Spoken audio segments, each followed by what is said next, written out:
There's something about old internet mysteries that fascinates me. I can't even say it's due to the nostalgia because at the time of the one we'll be covering today, I was about 8 years old, playing Club Penguin and watching the occasional ghost video on YouTube, not really concerning myself with such dark topics outside of movies.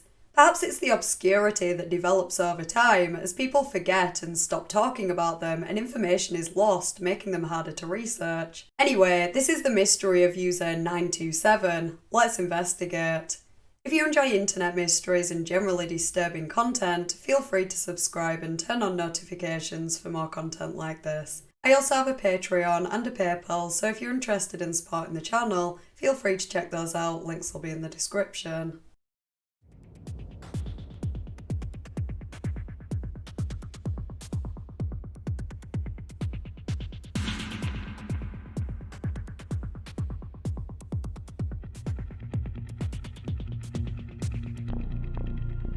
This video will contain vague discussions of topics that might be triggering to some. Viewer discretion is advised. You can head over to my Patreon for an uncut version of this video which features extra disturbing details that were unsuitable for this cut.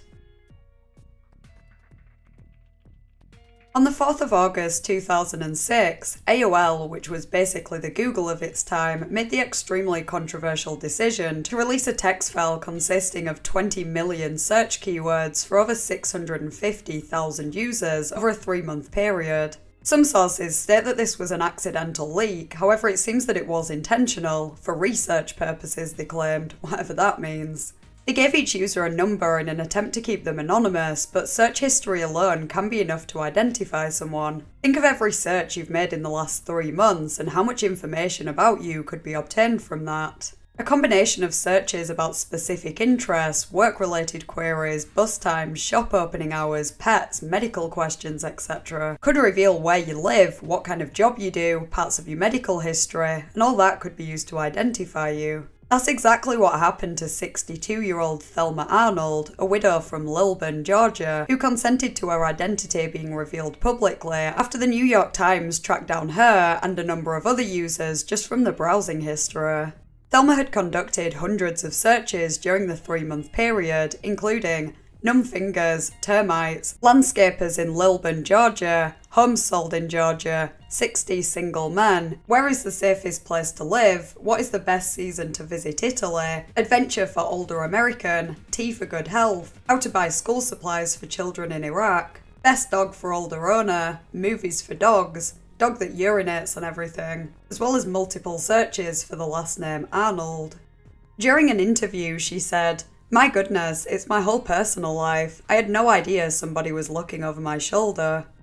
When asked about the various medical conditions and symptoms she researched, including bipolar, dry mouth and hand tremors, Thelma explained that she often searched these terms for her friends to inform them or put their minds at ease. For example, she looked for the effects of nicotine on the body because she wanted to help her friend quit smoking. This is noteworthy because Thelma's search history revealed enough for her to be positively identified. However, taking it at face value, one might assume that she smokes and suffers from various illnesses, which turned out not to be the case. So it's worth remembering that some queries could be out of curiosity or on behalf of someone else, and might not necessarily be personally relevant to each user. Imagine the kind of searches I have to make for some of the topics I cover. If someone were to take those out of context, they'd probably wonder if I was a serial killer or something.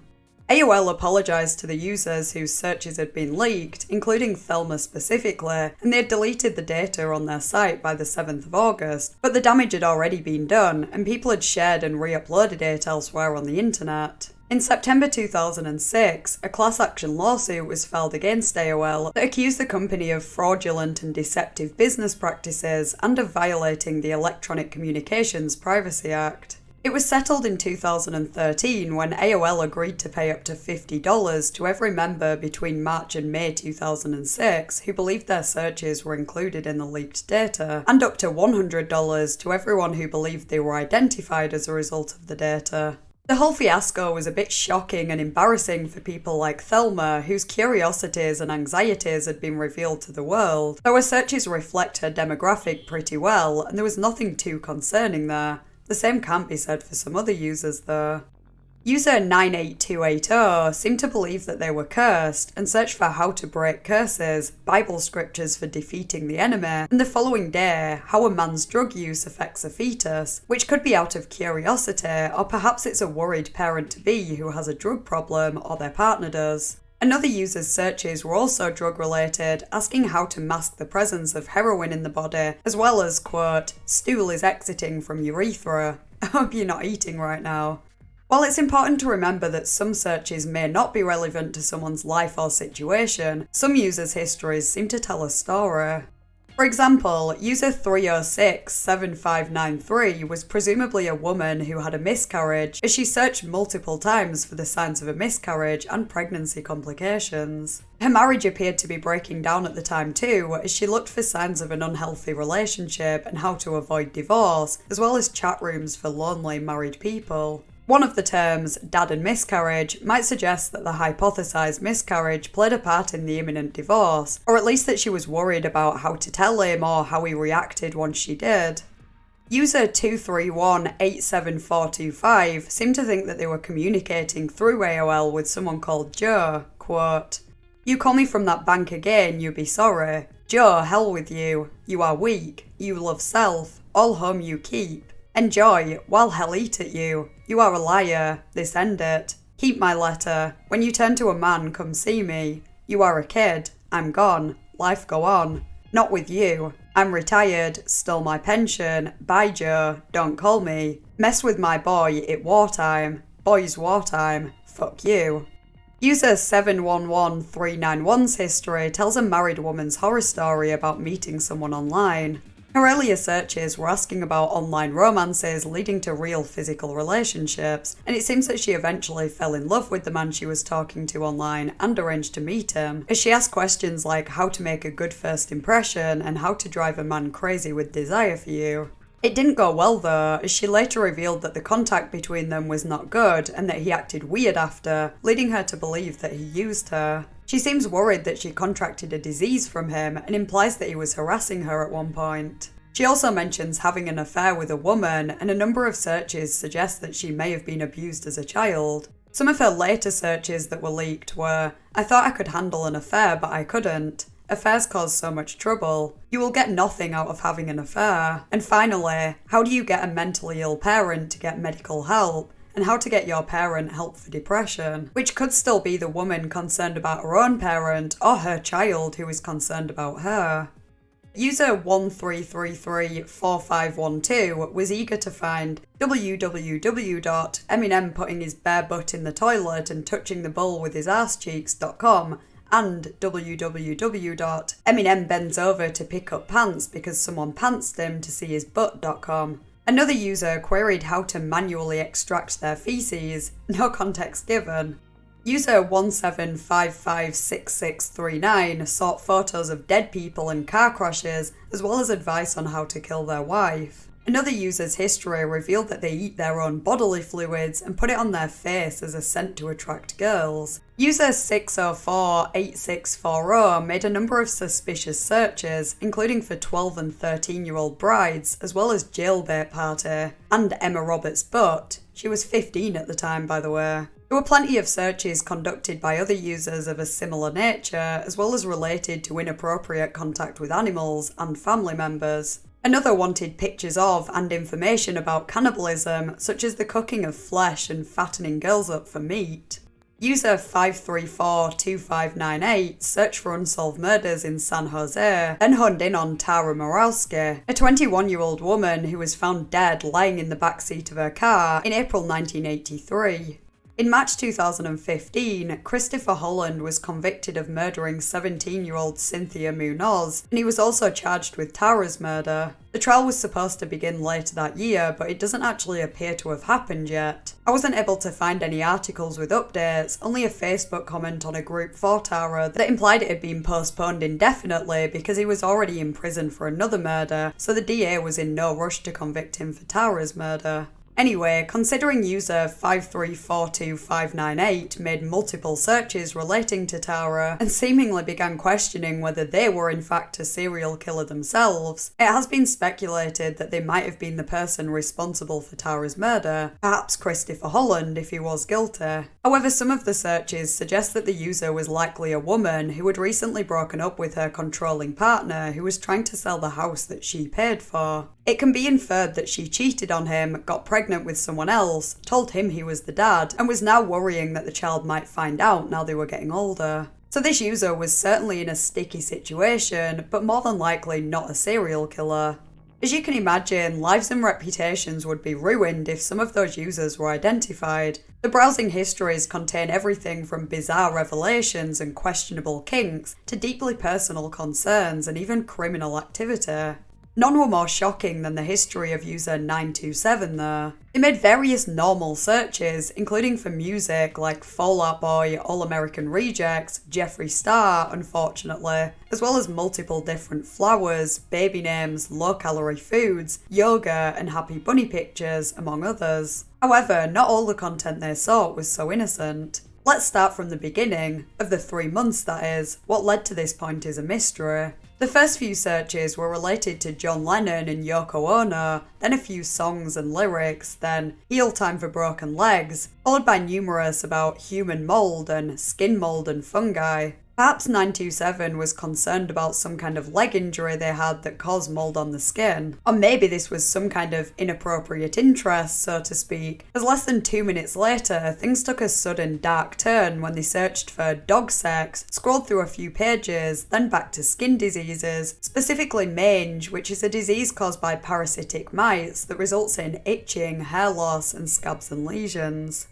After spending a good half an hour researching this, 927 moved on to flowers, including anemona and butterfly orchid. The next search the following day was for non-consensual adult content and later corpse bride. After a couple of normal queries like slow dancing steps, Greek gods, and more flowers, we can see 927's morals descend even further as they start seeking inappropriate content with children and increasingly violent material, covering a variety of paraphilias. Weirdly enough, they also searched for things like tormented Elmo and dying Elmo in between these not safe for work phrases. Sometimes there were a few days between the questionable searches when 927 looks up more flowers or anime or dolls, but they don't seem to be able to quell their worrying urges for too long. While the searches certainly provided a glimpse into the psyche of a seriously depraved individual, they didn't reveal much that might lead to their identification, so we're left with the question, who was user 927? In December 2018, a Reddit user made a post on r/confessions titled, "I'm user 927, not a troll post." It read, "God, I'm so fucking embarrassed. Hello Reddit. I didn't want to post this, but I'm pretty sure I'm the infamous user 927. When I say pretty sure, I mean this happened when I was 9 years old. I searched for very fucked up things. Not even kidding you, as weird as it is for a 9-year-old to look up such things I did. We, my family and I, had a very outdated computer with AOL. I'm very sorry. The fucked up things I looked for at the time was mostly out of sheer curiosity and never acted out, or even thought of being after 13. You can also see some very sensitive things like sexuality. I've come out of the closet in 2015, so yeah. To those wondering, I am female. I'm in therapy and have meds and stuff. I'm 100% not a troll. I'm so freaking embarrassed. I'm not a pedo or into animals. I have a 28-year-old girlfriend, and I broke up with my ex because he was 6 months younger than me. If anything, I like older people, not younger, even by a year. I'm not into animals, but still BDSM. God, I sound sick. I promise you I'm not. I was just a fucked up kid." In response to a comment asking why OP searched for things like human mold, she said she always had a strange fascination with horror movies and the psychology of serial killers. She said she heard human mold mentioned in a documentary and was curious about it. She claimed that this phase of abnormal interests occurred between the ages of 9 and 13, but she is apparently pretty normal now, despite some psychological and physical problems. Although this post didn't gain a huge amount of attention, there were a few users questioning the validity of her confession. How did she even remember her specific searches from 12 years ago when she was so young? Even if she recalls searching for similar content, what would make her think that she is user 927? And why wait until so many years later to finally admit it? She claims she only heard about the leak within the year before her post, but it's interesting that it was made just 2 days after Rainbot uploaded a video on user 927. That could have encouraged her to speak out, as she implies, or it could have inspired her to fabricate the story. Who knows? The Redditor provided no proof that they were 927. I'm not even sure how they could prove it, to be honest, but it offers an alternative theory. Maybe the user was a curious, somewhat worryingly so, child, rather than a fully grown adult who should have known how inappropriate and potentially illegal those searches were. I did notice a few details that might suggest that, like spelling mistakes. The user would use the letter F instead of PH. For example, pedofilia. You'd think if this was an adult pedo that they'd at least know how to spell the word. There are a few searches for Numma Numma Dance Song. Not to say that adults wouldn't be aware of that, but it was certainly very popular among younger people at the time. There were also searches for minigames, cartoons and dolls, which again suggest a younger user. That said, in 2006, it was much more common for families to share devices. Smartphones weren't really a thing back then, neither were tablets, and it wasn't unusual for a family to all use one computer. There are time gaps between the inappropriate searches and everything else, so it's entirely possible that the searches for cartoons, dolls and flowers were conducted by someone different to who searched for the disturbing topics. That's an even more unsettling thought though, that a child who was searching for the innocent topics may have been living with an adult, possibly a parent or older sibling who, based on their searches, was a monster. The AOL search data leak, and specifically the searches conducted by user 927, spark an interesting debate over whether such data should be used to highlight people that might harm others in some way. I think most of us are in agreement that search data should not be released to the public, even if people are given numbers rather than their names. As we've established, they can still be identified, and even if browsing history reveals illegal activity, the last thing we need is people taking the law into their own hands. But should the authorities have immediate access to this data, and should it be used to flag people who make questionable searches? As it stands, police are able to obtain a person's search history, and it can be used as evidence against them if they have been charged with a crime. For example, if they were suspected of murdering someone and they had searched how to commit murder and how to hide a body, etc. However, in most cases, searches alone can't get you in trouble. Exceptions to this might be CP and terrorism-related terms, but I'm not sure exactly what happens in those cases, as clearly not everyone who has looked for CP online is now in prison because of it.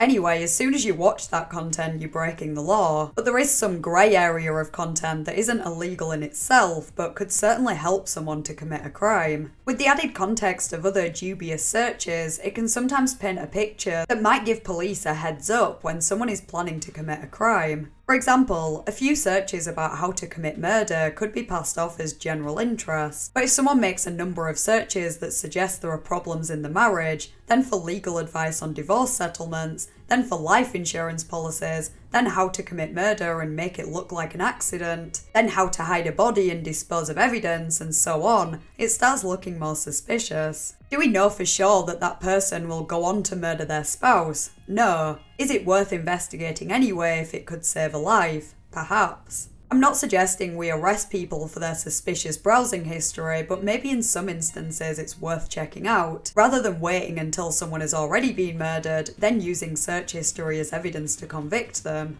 The problem with this though is that it's a slippery slope, and it could be argued that it would be an invasion of privacy for action to be taken against you for searches you conducted that didn't actually break the law. If everyone's browsing history was publicised, I think we'd all be shocked at the results. If there's one thing I've learnt from researching the topics that I make videos on, it's that the world isn't as innocent or as vanilla as I once thought. A lot of people have dark and disturbing thoughts and fantasies. Even more people have a morbid fascination with such topics, and so might search them out of interest. But the majority of people in general are not murderers and would not deliberately cause harm to other people. Is it fair to shame people for things they might be into if it's not illegal and they have no intention of harming anyone? It would also be hard to determine where you draw the line. Exactly how many searches about murder or terrorism can you make before it starts looking suspicious? And what exactly should police do if they believe someone's browsing history suggests they might commit a crime? No matter how tempted you are or how much information you learn about it, you can't, or at least shouldn't, be punished for a crime you haven't committed. Perhaps simply making it known to someone that they are on a watch list would be enough to deter them from committing a crime in some cases. If you were planning to murder your partner and you were contacted by the police who tell you they're keeping an eye on you because they suspect you might murder your partner based on your browsing history, you're probably not going to risk doing it then. The Redditor, who claimed to be user 927, stated that they never actually found CP. Whether or not that's true is impossible to say, as we don't even know if they are 927. I'm guessing if you were to Google CP but didn't find it or look at it, you're not actually breaking the law. And as messed up as 927's searches were, I can only hope that they didn't signify an intention to actually harm a child in real life. Thankfully, they weren't looking up the logistics of kidnapping or anything, but the searches are still alarming enough to justify putting them on a watch list of some kind. The User 927 scandal actually inspired a play in Philadelphia in 2008 called User 927, You Are What You Seek. It was described as a thriller about cyberstalking, search engines, and the way information is obtained, manipulated, and released in our wired world, and it tells the story of a mother and her teenage daughter who move from New York to a small Midwestern town where someone disappears. Shame it wasn't made into a movie, as the basic premise could make for an interesting plot. I'd be interested to hear your thoughts and theories in the comments, plus any other internet mysteries you'd like me to cover. If you enjoyed the video, please consider liking and subscribing. Huge thank you to my patrons, whose names are on screen now. I really appreciate your support. Thanks for watching, and I'll see you next Thursday in a new video.